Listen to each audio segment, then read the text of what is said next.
Bonjour, c'est Xavier. Aujourd'hui, un contenu un peu spécial, tu vas le voir. On a tous trop de choses chez nous, à commencer par les vêtements. Il paraît que 20% de notre garde-robe sert 80% du temps.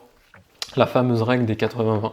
Mais ça veut dire que nos placards sont remplis de vêtements qu'on ne met jamais. Et c'est partout pareil dans nos maisons, dans nos appartements. On a tous trop de choses, soit parce qu'on est attaché à ces choses, soit parce qu'on se dit bah ça peut toujours servir, on ne sait jamais.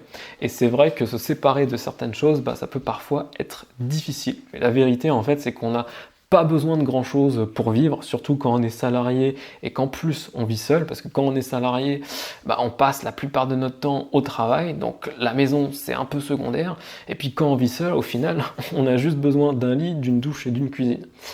Personnellement, ça fait des années que je me contente du strict minimum, j'achète juste le nécessaire et je privilégie l'occasion. Et de cette manière, en fait, j'ai pu économiser un peu d'argent que j'espère pouvoir réinvestir dans d'autres projets et si possible des projets écolos. Alors là, tu te dis que Xavier, il a complètement pété un câble parce que c'est quoi le rapport avec vendre sur le web? Bah, tu te rappelles hier, quand je parlais de recycler du contenu, il y a quelqu'un qui m'a demandé pourquoi je devrais supprimer des articles, pourquoi je devrais supprimer mes vidéos, mes podcasts. Et ben en fait, ton site internet, c'est un peu comme toi. Il a besoin que du strict nécessaire pour pouvoir vivre, pour pouvoir être bien référencé et qu'il faut enlever le superflu.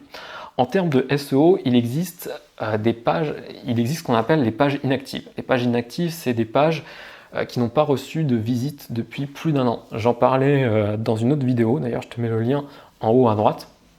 Et donc, plus tu as de pages inactives, plus ça peut plomber ton SEO. Donc c'est important de faire le vide et de supprimer ce qui n'est pas lu. Et puis même en termes humains, imagine tu as du contenu qui n'est plus d'actualité ou qui n'a pas suscité d'intérêt, ça sert à rien de le garder. Donc du coup, autant supprimer ce qui ne sert pas pour proposer vraiment que de la qualité à ton audience. Le PDF pour savoir comment vraiment recycler ton contenu, réutiliser ton contenu est toujours disponible, le lien est dans la description. Et puis tu peux toujours t'abonner à la newsletter, comme ça tu recevras tous les prochains conseils gratuitement.